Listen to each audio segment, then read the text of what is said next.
Yum! Carrot cake, may vegan tapa, rice combo, and fried chicken. And we also have, of course, my favorite kombucha from Bucha Mama. Wow! Cheers! Amazing!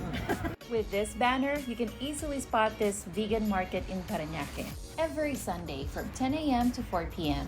They have different kinds of vegan food and drinks, but they also have personal care stuff like hand sanitizer, face serum, soaps, and many more. And inside the gas station where the market is next to, I was so thrilled that not only they have vegan milk tea, but they have nostalgic flavors like scramble, tablea, yema, and more. We want to encourage, like the south side.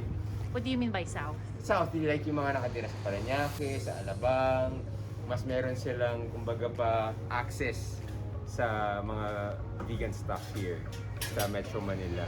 The market itself has plenty of open air, seating, and shade, so you can bring as many family and friends as you'd like. In fact, you can even bring your own pets. And they have a spacious parking lot. And if you're worried about waste, you can bring your own plates, utensils, water bottles. So all in all, I think it's a great family-friendly, barkada-friendly, pet-friendly event for everyone, especially those who live south of Metro Manila.